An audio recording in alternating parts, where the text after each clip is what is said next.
49. Cukup lama Aisyah dan Ammar terdiam di kamar itu. Tidak ada satu kata pun yang keluar dari bibir keduanya. Semuanya terdengar hening. Aisyah yang duduk di sofa kamar Amir sama sekali tidak peduli dengan Ammar yang terlihat sedang mondar-mandir di depan tempat tidur Amir. Kurang 4 jam sengaja dikunciin di sini. Heran apa sesungguhnya Isyo tempatkannya dia. Punya adik satu-satunya beraninya melawan terus. Ammar bergumam seraya terus mondar-mandir di depan tempat tidur Ammar. Sementara Aisyah tidak berkutik sedikit pun. Dia terus fokus kepada ponselnya. Entah apa yang ada di pikiran wanita itu. Bisa-bisa Aisyah santai begitu. Gumam Ammar. Aisyah, lakukan sesuatu dong, bukannya kamu ini bukan orang sembarangan. Tanya Ammar masih saja terus mondar-mandir. Tenang dan duduklah mas, agar kamu bisa berpikir dengan jernih. Tutur Aisyah dengan sangat kalemnya. Aisyah, memangnya ibu tidak kenapa-kenapa ya? Entahlah mas, aku juga tidak mengerti. Tutur Aisyah dengan mata tertuju tetap pada ponselnya yang ada di tangannya. Kok kamu bisa-bisanya tenang seperti itu? Kamu berduaan dengan seorang pria loh di kamar. Ujar Ammar sedikit seperti meledek. Aisyah tidak menanggapi perkataan Ammar. Aisyah tetap tenang fokus dengan ponsel. Aisyah. Iya, aku mendengarkan mas. Kamu pernah membawa seorang pria ke hotel? Tanya ragu Ammar. Fokusnya Aisyah mulai terpecah, ia menatap wajah tampan namun terlihat On yang ada di hadapannya. Maksud kamu apa mas? Tanya apakah yang mulai menatap tajam ke arah Ammar.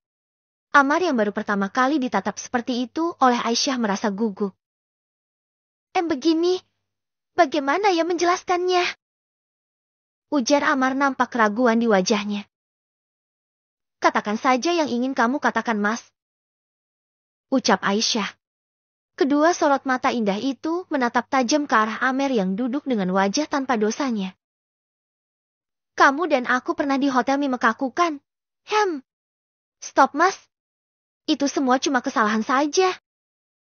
Tutur datar Aisyah. Iya, aku tahu itu cuma kesalahan. Tapi yang mau aku tanyakan apakah pada malam itu aku nampak normal? Maksud kamu apa sih mas? Aku tidak mengerti, coba jelaskan.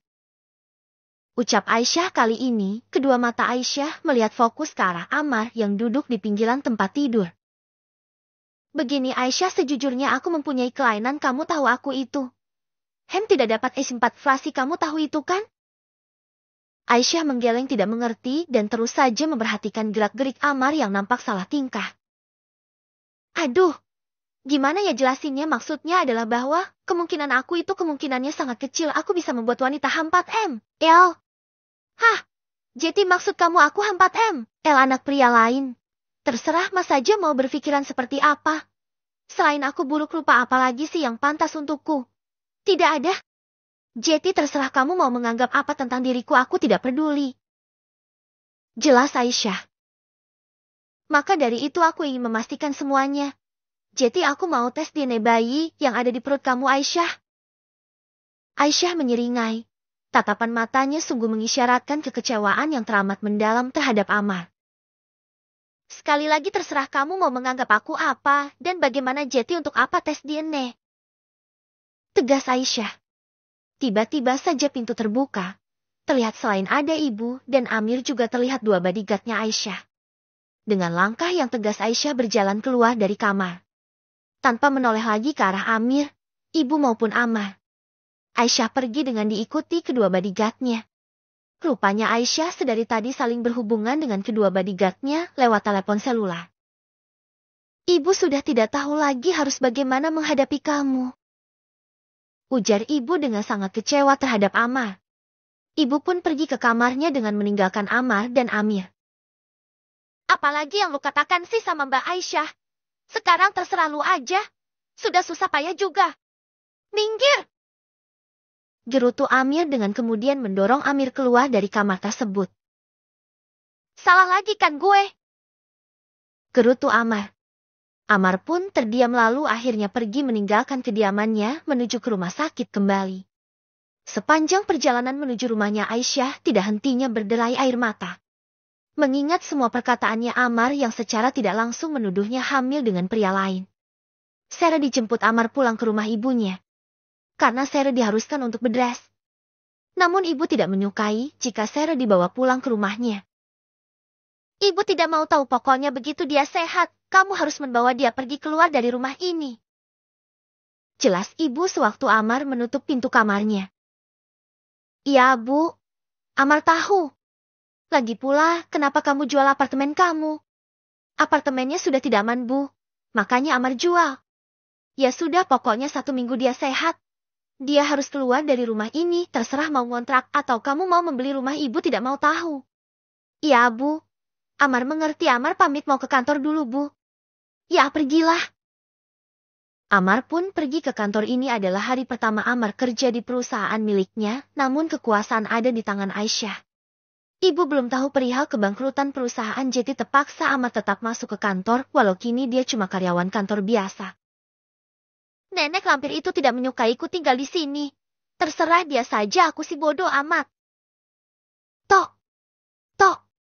Sesaat setelah Amar pergi, ibu hendak masuk ke kamarnya, namun terdengar ada orang yang mengetuk pintu. Siapa yang datang? Assalamualaikum. Waalaikumsalam. Tunggu sebentar. Jawab ibu seraya melangkahkan kakinya untuk membuka pintu. Bu, Wulan. Ujar ibunya Amar. Retno terkejut, ternyata Wulan yang berdiri di depan pintu. Ketika Retno membuka pintu, Wulan nampak membawa 2 buah koper besar yang ada di sisi kanan dan kiri tempatnya berdiri. Iya, Abu. Ini saya, maminya Sarah. Iya, mari silahkan masuk. Ujar Retno mempersilahkan Wulan masuk. Wulan masuk dengan penuh kehati-hatian, mungkin karena kini dirinya merasa adalah orang yang tidak punya apa-apa. Duduklah, Bu Wulan, sebentar saya panggilkan Sarah dulu. Ujar Retno beranjak pergi menuju kamar Amar. Terima kasih, Bu Retno. Ucap Wulan. Tok. Tok. Sarah. Panggil Ibu Retno. Ya, sebentar. Mau apa lagi tuh si nenek lampir? Gumam Sarah turun dari tempat tidurnya. Ada apa, Bu?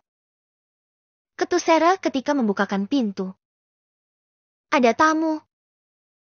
Ibu menjawab sekenanya dan pergi ke dapur. Tamu siapa? Jangan-jangan si Evan. Gumam Sarah bergidik. Perlahan Sarah berjalan mengintip siapa sesungguhnya tamu untuknya. Mami. Gumam Sarah yang kemudian berhambur pergi memeluk sang mami. Sarah, kamu sehat sayang? Tanya mami ketika mereka saling berpelukan untuk saling melepas rindu. Mami mau kemana itu koper mami kan? Tanya Sarah ketika di luar melihat 2 koper besar yang sangat dikenalnya. Mami tidak punya tempat tinggal, nak. Ujar Mami Wulan dengan kedua manik hitamnya berkaca-kaca. Tidak punya tempat tinggal bagaimana? Papi kemana? Apa papi selingkuh dan ninggalin mami? Tanya Sarah begitu was-was dan penasaran. Papi di penjara sayang. Ujar mami, kini air matanya tidak terbendung lagi. Gimana ceritanya kok bisa di penjara, Mi? Papi dijebloskan ke penjara karena korupsi di perusahaan Aisyah. Sarah terkejut bahkan nyaris tergolek pingsan saat mendengar kata korupsi yang keluar dari mulut sang mami. Aisyah menjebloskan papi ke penjara dan harta kita disita, begitu maksud mami? Ujar Sarah. Wulan mengangguk sedih dan memeluk Sarah dengan erat. Terus mami mau tinggal di mana? Tanya Sarah dengan mata berkaca-kaca. Kalau bisa mami pinjem apartemen kamu, nak. Mami maafin Sarah, Mi. Apartemen sudah dijual Amar. Entah apa yang terjadi dengan perusahaan hingga membuat Amar terpaksa menjual apartemen. Lalu mami harus tinggal di mana, sayang? Isak tangis Mami Wulan semakin menjadi. Mami tinggal di sini saja sama Sarah ya. Nanti Sarah akan usahakan untuk kita bisa membeli rumah. Ujar Sarah memeluk maminya untuk membesarkan hati sang mami. Memangnya tidak apa-apa mami tinggal di sini? Ini urusan Sarah, Mi. Sarah akan cari jalan keluarnya. Terima kasih, Nak. Ucap maminya Sarah. Tidak lama datang Ibu Retno dengan membawa segelas teh hangat untuk tamunya. Maaf Bulan, cuma ada ini saja, ujar Ibu Retno. Tidak apa-apa Bu Retno. Baiklah, silahkan teruskan, saya permisi dulu, ucap Retno. Mami, sekarang kita ke kamar aku dulu saja, ujar Sarah membawa Mami dan kedua kopernya masuk ke dalam kamarnya. Iya, maafin Mami aja ngerepotin. Setelah maminya sedikit tenang, Sarah pergi entah kemana, terlihat sangat tergesa-gesa.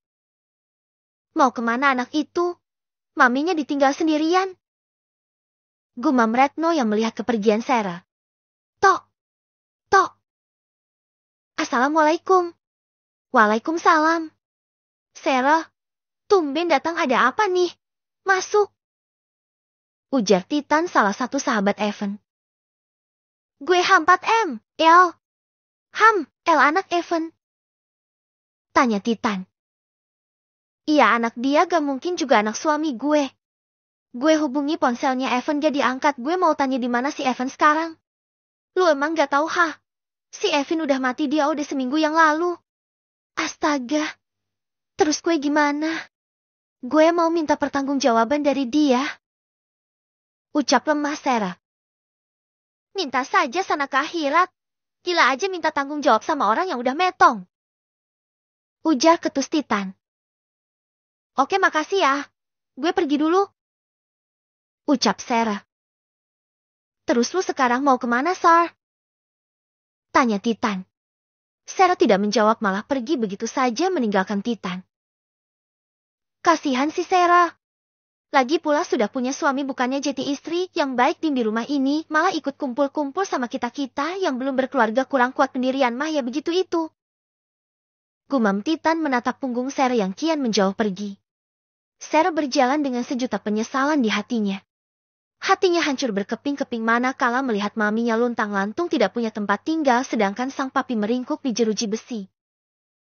Harus bagaimana sekarang, lambat laun Amar pasti tes DNA bayi ini, dan aku harus bagaimana sementara saat ini aku tidak mempunyai apa-apa. Gumam Sarah yang terus melangkahkan kakinya menyusuri jalanan ibu kota. Apakah aku harus pergi ke rumah Aisyah? Tapi di mana rumah wanita itu?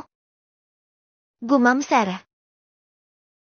Tidak, aku harus kuat menjalani semua ini.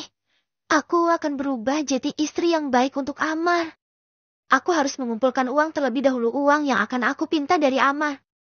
Sedikit demi sedikit akan aku kumpulkan untuk membeli rumah Jeti. Saat Amar menendangku dari rumah itu, aku sudah mempunyai rumah. Gumam Sarah yang terus berjalan menyusuri jalanan menuju ke rumah Amar. Hari pertama Dahlan Corporate menguasai perusahaan Angkasa Jaya, tidak ada yang berubah. Bahkan Amar masih duduk di kursi singgasananya di ruangan CEO seperti biasanya. Walau banyak mata pegawai melirik dirinya dan membicarakannya, Amar tetap berada di ruangan biasanya. Brak. Sesaat setelah makan siang, pintu dibuka secara tiba-tiba dan membuat Amar terperanjat kaget. Hei, ketuk pintu dulu, masuk ke ruangan orang tanpa permisi, ketus Amar saat dirinya terlonjak kaget melihat dua orang berjas masuk ke dalam ruangannya. Oh iya, ruangan Anda. Aisyah tiba-tiba saja muncul setelah dua orang suruhannya masuk terlebih dahulu ke ruangan tersebut. Aisyah, ucap Amar makin dibuat terperanjat. Ya, saya adalah pemilik dari Angkasa Jaya saat ini. Tapi jangan khawatir, kami sudah menyiapkan ruangan untuk Anda. Tommy tujukan ruangan untuk Pak Amar. Tapi Aisyah, tutur Amar terlihat wajah tampan polosnya terlihat ketar-ketir. Tommy bawa dia ke ruangannya, ujar Sarah tegas dan lugas. Mari Pak Amar, ikuti kami dan jangan mempersulit diri sendiri, tutur Tommy mempersilahkan Amar untuk segera keluar dari ruangan tersebut. Aisyah, tunggu, kita bisa bicarakan ini. Tommy perlihatkan ruangannya dan beritahu tugas-tugasnya Pak Amar. Tegas Aisyah tanpa menoleh lagi ke arah Amar. Aisyah duduk di sofa dengan kedua mata berbulu lentik itu fokus ke ponselnya. Mari Pak Amar akan saya jelaskan tugas-tugas Anda selanjutnya. Ujar Tommy yang lagi dan lagi mempersilahkan Amar untuk pergi dari ruangan yang kini menjadi milik Aisyah. Amar menarik nafasnya dalam-dalam dan lalu pergi untuk mengikuti Tommy. Ini ruangan Bapak. Ucap Tommy yang membuka pintu sebuah ruangan yang ukurannya seirempat lebih kecil dari ruangan sebelumnya. Amar yang memang sudah mengetahui isi ruangan tersebut menurut saja kepada Tommy. Tugas Anda adalah untuk mengontrol setiap proyek yang sudah deal yang selanjutnya akan diproses oleh kami.